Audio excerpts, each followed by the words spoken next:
Good afternoon, my name is Dave Norton from Discovering New England History, and I'm going to bring you episode 3 of the steamer trunk. And what we have actually right here is the trunk we've been talking about in the first 2 episodes that I reconditioned. And that's the trunk that came all the way from Oslo, Norway, all the way over to, ended up in Massachusetts, ended up in Connecticut, and it's right here in the studio. So we'll begin with slide 1. And of course, there's the steamer trunk, part 3. And we'll go to the next slide. Now we're continuing. We went from Palmer, Massachusetts, took a train all the way down to New Haven, Connecticut. And we're following the trunk with my great-grandfather, Martin Hansen. There's the train station, an old photograph taken in New Haven, Connecticut. So we would have stopped at the train station right here. We'll go to the next slide. Now, I've recently discovered some of the addresses of the houses where he resided in New Haven, but I haven't had a chance to go down there to check them out. So this is the typical house back probably in the early 1900s, very early, 1900 or 1898, right around that area. And that's probably a typical the house where he lived. And that's where the trunk would have been there for a number of years. So we'll go to the next slide. Now I found out, it's interesting when you start talking about with your family, somebody will remember, gee, I remember,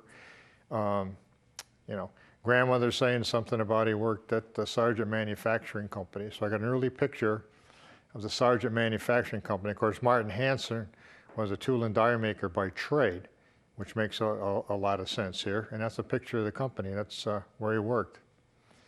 And we'll go to the next slide.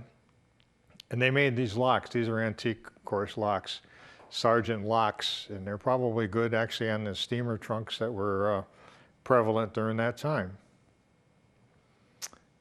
And we'll go to the next slide.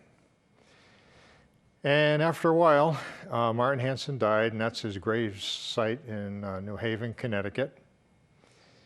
And so the story of the trunk still continues. His daughter, which is my grandmother, married, and she took possession of the trunk. So we'll go to the next slide. So the trunk, once again, they decided that in New Haven, my grandmother married a gentleman down there from New Haven, and he got a job up in Bristol, Connecticut. So here's the trunk again, put on the train, heading north from New Haven to Bristol, Connecticut. And we'll go to the next slide.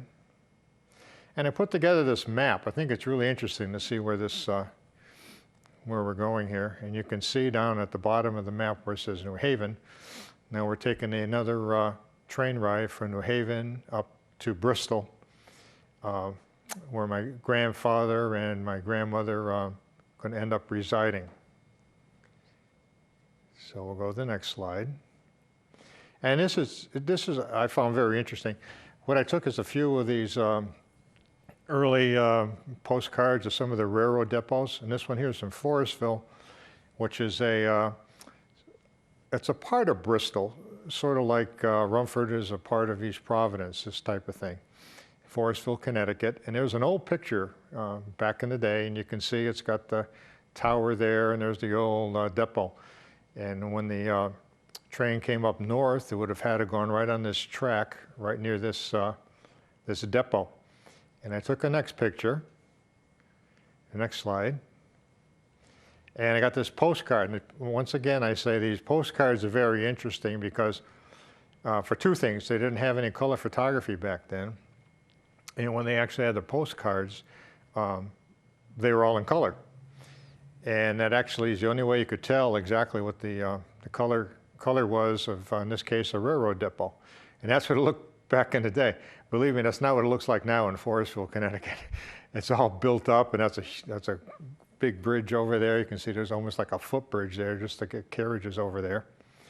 And I went back there and I looked up to see if the station was still there and to see if it was painted red or whatever. And it's actually still there, which is a part of our family history. So we'll go to the next picture. And there it is today.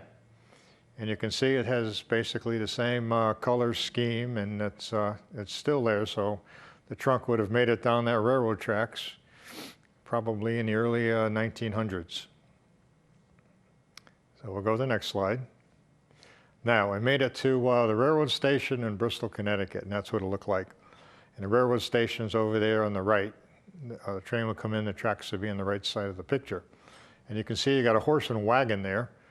And what they did is they would take up all the trunks and luggage coming off the train for visitors or settlers coming into Bristol, and they would charter a horse and wagon to take them to wherever their apartment was. So we'll go to the next slide. And this shows you the train. It's a better shot here. This is going back there. You can see the train with the overpass is still there, but the train station is not. And you can see how the women dressed up and the men all dressed up, suits and ties and whatever.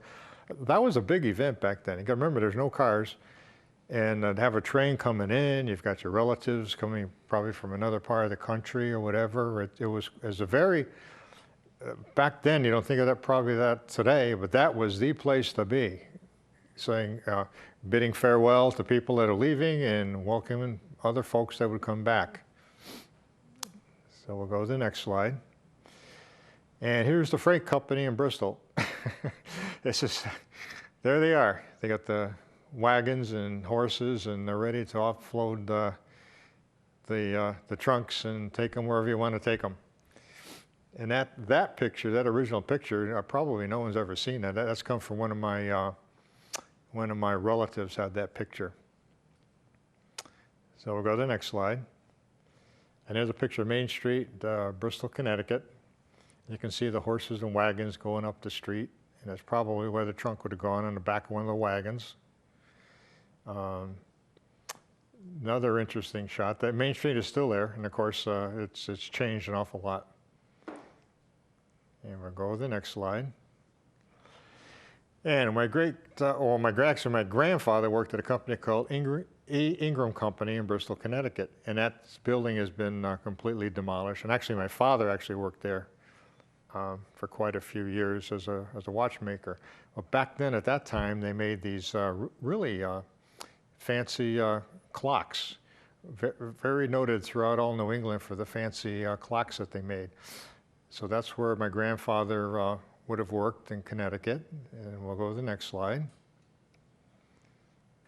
And you can see some of the clocks. And those are really, really done very well. They're quite ornate. You'd put them on your mantle or whatever. And that was quite an employer back there in Bristol back in the day. Now, the only thing I have on that, I have this Ingram Clock. It's a small one.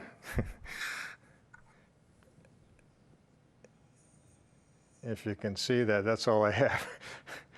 But it doesn't work.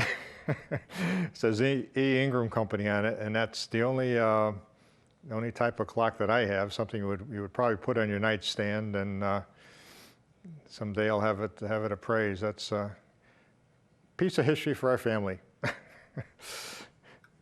So we'll go to the next slide. Now, where do you live? Well, I did a lot of research and lived in several places. Now the trunk is probably at this address here where they live, Stewart Street, Bristol, Connecticut. You can see it's an apartment. They probably lived on the top floor since they just came into town. And that's a 3-family apartment. And we'll go to the next slide. Then the other address, they moved to Walnut Street for several years. So now they're moving up in income, I guess, and now you just have 2 people in the house. And that was taken a year ago, so still there. And we'll go to the final picture here. And that was taken at Collier Avenue, Bristol, Connecticut.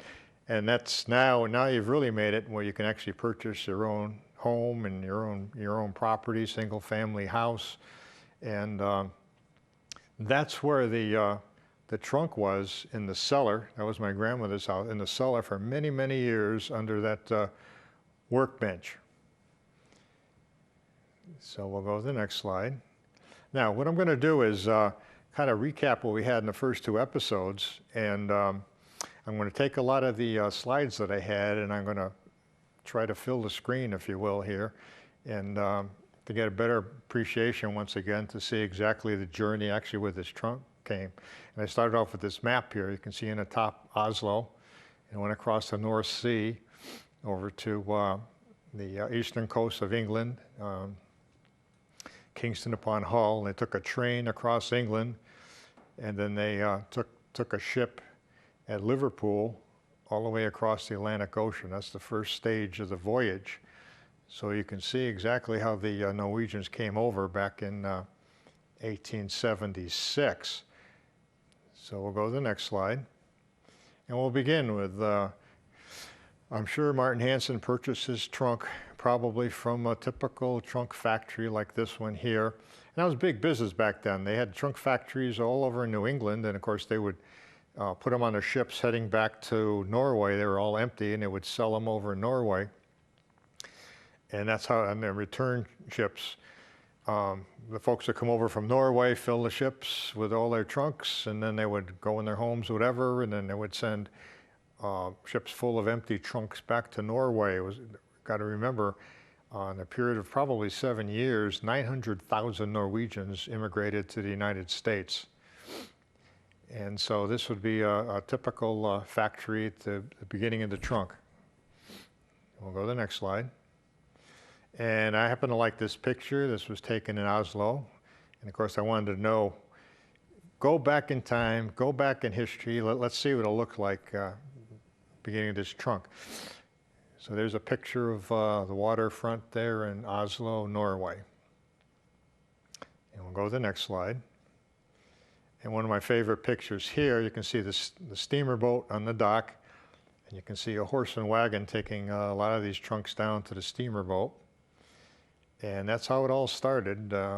Once again, Martin Hansen, 33 years old, single, tool and die maker from Norway, decided to, he wanted to go to America, seek a new opportunity. And you can imagine him, the trunk on a wagon there, pulled by a horse, going down to the steamer ship, 1876. And we'll go to the next slide. And there's the ship. That's a great picture of the ship. It's all loaded with the trunk on it. And it's heading across the North Sea, which the voyage took approximately 2 days to get across over to Hull, Kingston upon Hull, on the east coast of England. And we'll go to the next slide. And that's another picture there. That's Kingston upon Hull. And it shows the ships on the dock, and it shows the custom house right there. That's a really a very good photograph. So once again, the trunk's getting offloaded at the hull. And we'll go to the next photograph.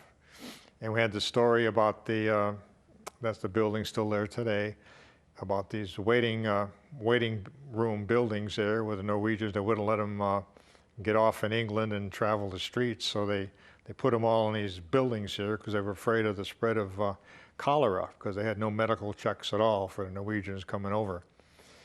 And that was a big problem. There were all the English citizens were catching all the cholera from all the diseases, et cetera, coming in from the folks from Norway. Plus, they wouldn't let the Norwegians go about visit the town while they're waiting for their train either, because the English would beat them up, take their wallets, whatever, and it was quite a problem. So we'll go to the next slide. So they had to get, from the waiting room, their train was coming, and they had to get to this is the Paragon railroad station in Hull. So they would get on the train, and the train would go once a day from 11 o'clock in the morning, and it would take 4 hours or 3 o'clock in the afternoon to get across England over to Liverpool.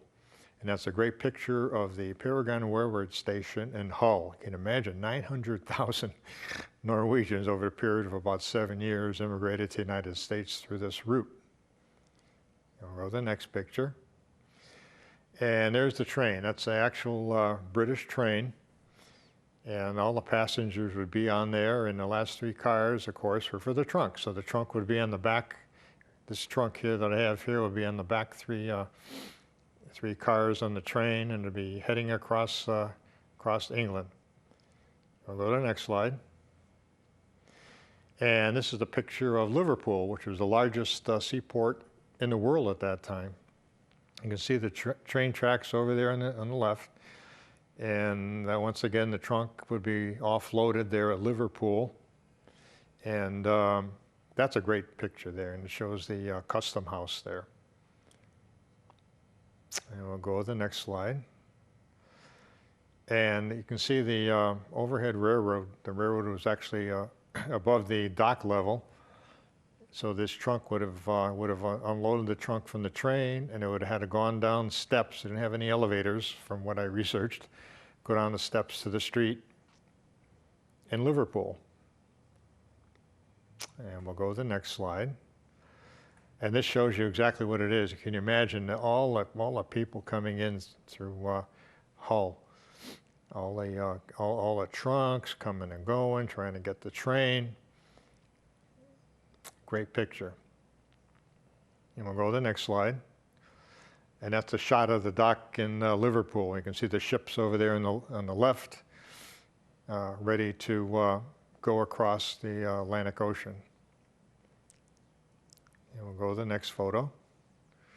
And so now the trunk is on a ship, and it's departing for America, and that's a great picture because it shows actually shot from the ship looking back in the custom house in Liverpool, heading out to the Atlantic Ocean for a journey which took approximately 2 weeks. So that's a great picture. We'll go to the next slide. And there's a picture, a painting, actually famous painting, shows the ship going across the Atlantic Ocean, which took 2 weeks. And once again, it was tough because with that many people wanting to emigrate from Norway, they had a very tight schedule, and the trains only went once a day from 11 to 3. And once you got out there, no place to stay over in Liverpool or Hull, so they got you right on another ship and sent you out. There was no concern about the weather. You had no weather forecasting or nothing. Whatever happened, happened, and you just had to battle the rough seas and get across the Atlantic Ocean. And all you could carry was what you had in one of your steamer trunks. So now the steamer trunk's on the ship heading across the Atlantic Ocean. And we'll go to the next slide. Now, where did it go? We did a lot of research, and it actually went to Halifax in Nova Scotia. And you can see the red line there from the right going into Halifax. That's where it docked. And then from Halifax, it took another ship down to Boston Harbor. And half the Norwegians, of course, the other half, they split and they went up north, and they came down the St. Lawrence River and ended up settling in the Midwest. That's what happened back in 1876. So we'll go to the next slide. And this is the port of Halifax. And that's a great shot there. That's what it looked like. It's a lot of fun doing this. If you search on the internet and you try to get exactly how your ancestors came across, you can actually make quite interesting picture show for your relatives. I'm gonna go to the next picture, and that's kind of a neat shot. It shows the boat now, the ship now is smaller than the ones that went across the Atlantic, and that would be leaving Halifax, going down along the coast of the United States into Boston Harbor. So the trunk would have been on that ship. Martin Hansen would be heading down towards Boston. And we'll go to the next slide. And there's an early picture of Boston Harbor. It looks a lot different than it does today. And you can see back in 1876, that was kind of like technology was changing, but you can see out there, they still had a lot of sailing ships back then. They were just getting into steamer ships. So that picture there was right about the same time, landing in Boston. So we'll go to the next picture. And that's the railroad station at Boston, what it looked like. He would have gotten the trunk and put it on the train in Boston. And we'll go to the next slide. And once again, I really like these postcards.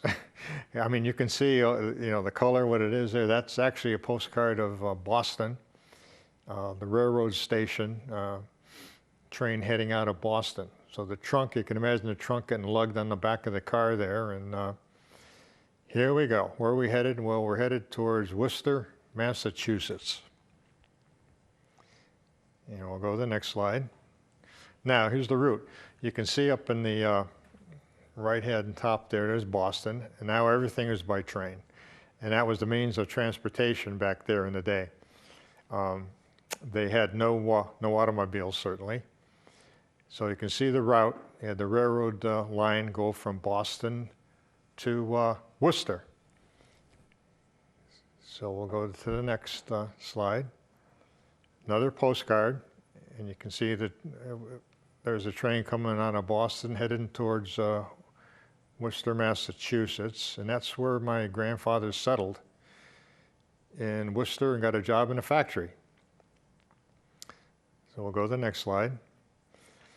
Then they left. I have to find the circumstances, whatever happened to that factory. It was a shoe factory, but he left there, and he headed out west, took the train from Worcester to Palmer, Massachusetts. And back then, Palmer Railroad Station, of which this is a picture right here, was the second largest depot in the state of Massachusetts. Everything went through Palmer. And that's a picture of the size of it. That's quite a revealing photo. So we'll go to the next slide. And my daughter did the research, and she found some information on Martin, and found out that he worked at a place called the Palmer Wire Company. Of course, he had a technical background. And the Palmer Wire Company, I had to hunt an awful lot to try to find these pictures, but there it is. I couldn't believe it. Finally, one day, one of these things, you're gonna give up doing an internet search, and all of a sudden you click and you put Palmer Wire Company, and up it comes. And there's a picture. That's where he worked for many years. And we'll go to the next picture. Now the train's heading south. I don't know the circumstances, but he left Palmer Wire, and he went south to New Haven, Connecticut. So that was quite a journey, once again by railroad. And that's a picture of the New Haven Railroad Station, taken right at the turn of the century. And you got to remember, all these railroad stations, this is the public transportation. Everybody can't afford horses and wagons and to get around, and the train was it. It's the great big technological advance of the time. So we'll go to the next slide. And once again, they made it to Bristol, Connecticut. And this is an incredible shot here. You can see two different trains, one coming from one direction, one coming from the other direction. There probably was a double track right here. And that's quite a picture. The trunk is probably on one of these trains in Bristol coming through. And we'll go to the next slide. And once again, that's our trunk. Now, this trunk, once again, I just want to recap a little bit. It took me a while to restore this. And what happened, basically, I mean, you look at it now and you say, wow, this looks really good. And of course, the first episode, I did a lot of investigation on it. I wanted to make sure it was back in the day, the period in time. I wanted to make sure the colors were right, whatever. And once again, it was in my grandmother's house in Bristol, Connecticut, and that's the one thing I wanted. But if you took a look at that, I wish I had, if you ever do a project, please take a picture of what it looks like before you start getting in and restoring it. But I didn't do that. You can see there was a lock in the front, and it must have been ripped out over the years, so I just filled that in. But that's the right color scheme. The whole thing's encased in sheet metal, made out of pine, encased in sheet metal. And you've got hardwood straps on the top. It's what they call a camelback, because you got it's curved from front to back. It's humped on the top, and then it also curved from left and right on the top. And it's the camelback type of trunk. Once again, we talked about that because it has the center strap right in the center of the trunk. And it's one of the most sought after styles of trunks of that period. But if you saw the way it was, the inside had it had sort of a flowery wallpaper on it, and it was all moldy, and the paste that they used to adhere to the inside of the trunk was all moldy, and it took me quite a while to get rid of that. Take all that paper off and get it down to the bare wood. It's all original. A lot of people ask me, "Oh, did you take it all apart and redo it and put it back together?" No, I didn't. It's all original. It had the leather handles on each side, and those are long gone. And of course, that ornate style of all the flowers and the on it is really one of the most, I found out, one of the most sought after patterns. They only had maybe eight or so patterns on the trunks back in the day. So that's my story. I think it's a lot interesting to present this as part of genealogy, rather than just show a genealogy tree where all your relatives are. I think if you did a nice project for you, if you find all the original pictures and you can sort of get an appreciation what it looked like, old pictures back in the day, do some hunting, find out where your ancestors lived, where they worked. It makes a nice story. And of course, I'll be handing this down to my son, my daughter, and my grandson, and they'll have something to look back. And we've done a lot of history, and we've kept all the records that we find. So once again, I hope you enjoyed the show. It's Dave Norton from Discovering New England History, and have a good afternoon.